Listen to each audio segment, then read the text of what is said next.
Takže ahoj, som zase Vika a dneska to bude tutoriál na pamlsky pre kone, takže čo budeme potrebovať. A tieto pamlsky môžu jesť aj ľudia, takže potrebujeme misku, lyžicu, med, ovsené vločky, strúhadlo veľké, a potom 2 jablka, podľa toho koľko chcete pamlsiek, a mrkvy.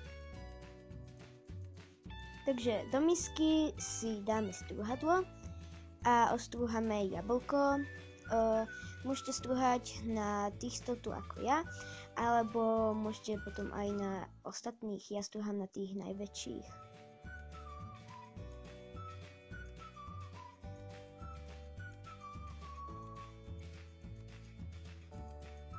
Takže a keď už budete mať ostrúhané, nebojte sa, bude toho viac. Takže si zoberete ďalšie jablko. Ak to má stonku, tak ju odtrhnete, ako ja. A strúhajte ďalšie jablko.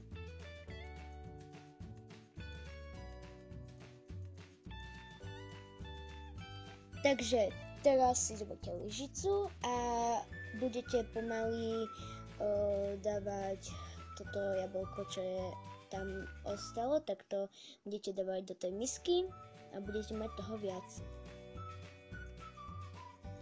Proste to robte podľa videa.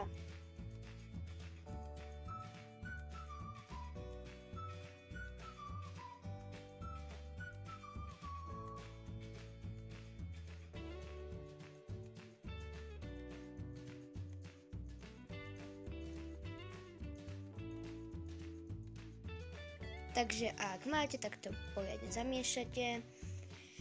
A ideme strúhať mrkvu. Takže zase budeme strúhať, môžete aj na tých menších. Ja, ako som už povedala, na tých veľkých to budem strúhať všetko. Takže postrúhame všetky mrkvy. A dávajte pozor, aby ste sa neporezali ako práve ja. Takže si pre istotu nachystajte aj na plaste.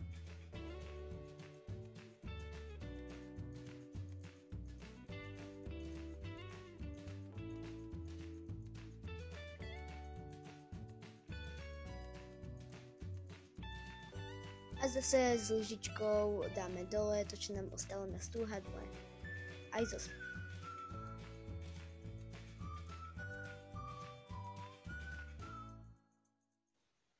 A teraz to poriadne zamiešajte, vidíte, že už tam máme toho viac. A teraz to môžete aj ochutnať a pridajte ovsené vločky. Dajte ich tam podľa toho, koľko to tam toho máte. Ja dám asi toľko napríklad. A zamiešate. A tak, aby ste to mali rovnomerne, ako keby. A tak ja tam ešte pridám tie ovsené vločky. Ja mám jemné ovsené vločky. Tak a zamiešaj.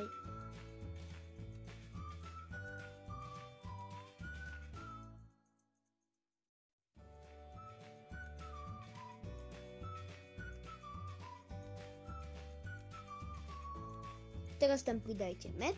Ja to mám v takej krabičke ako keby. Pridajte tam med.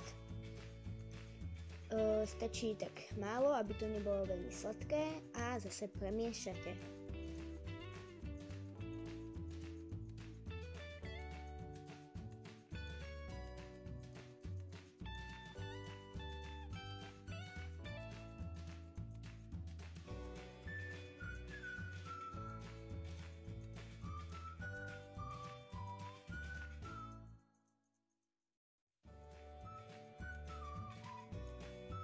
Takže ja to ochutnám, či sa nám to podarilo.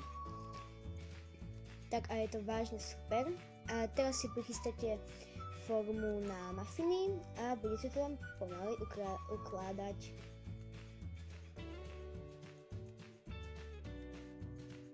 Tak a potom to dáte do gúry, asi tak na 30 minút cca a ahoj.